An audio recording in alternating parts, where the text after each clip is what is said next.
As of 5 a.m. EDT Sunday, the hurricane was centered about 40 miles, 65 kilometers, south-southeast of Key West, Florida, and had sped up slightly, moving northwest at 8 mph, 13 kilometers per hour.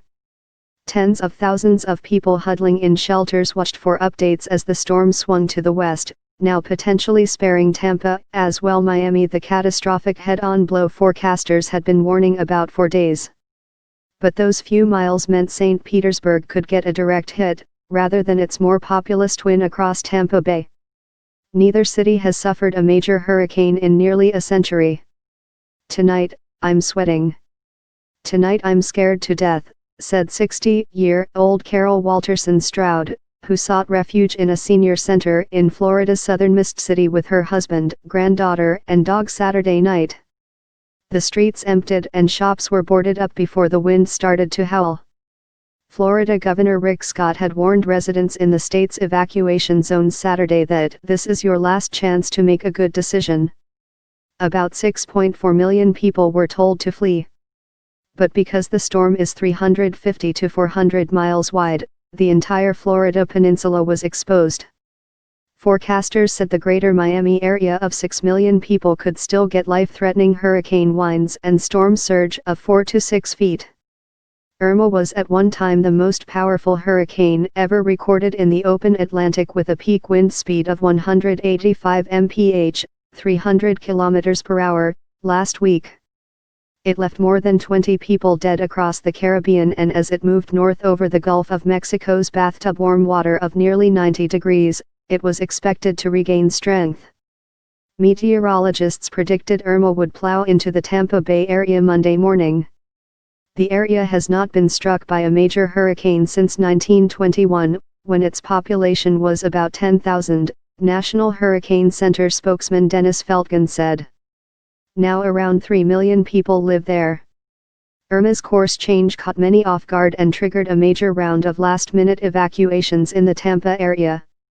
Many businesses had yet to protect windows with plywood or hurricane shutters. Some locals grumbled about the forecast, even though Florida's west coast had long been included in the zone of probability. For 5 days, we were told it was going to be on the east coast, and then 24 hours before it hits, we're now told it's coming up the west coast, said Jeff Beerbohm, a 52-year-old entrepreneur in St. Petersburg. As usual, the weathermen, I don't know why they're paid. Nearly the entire Florida coastline remained under hurricane watches and warnings, and the latest projections could shift again, sparing or savaging other parts of the state. Forecasters warned of storm surge as high as 15 feet, 4.5 meters. "This is going to sneak up on people," said Jamie Rome, head of the Hurricane Center's Storm Surge Unit.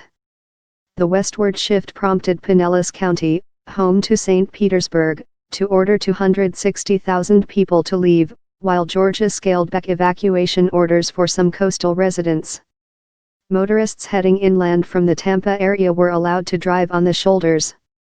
At Germain Arena not far from Fort Myers, on Florida's southwestern corner, thousands waited in a snaking line for hours to gain a spot in the hockey venue turned shelter. "We'll never get in," Jamila Bartley lamented in the parking lot. The governor activated all 7,000 members of the Florida National Guard, and 30,000 guardsmen from elsewhere were on standby. In the Orlando area, Walt Disney World, Universal Studios, and SeaWorld all were closing Saturday. The Miami, Fort Lauderdale, Tampa, and Orlando airports shut down. Given its mammoth size and strength and its course up the peninsula, it could prove one of the most devastating hurricanes ever to hit Florida, and inflict damage on a scale not seen here in 25 years.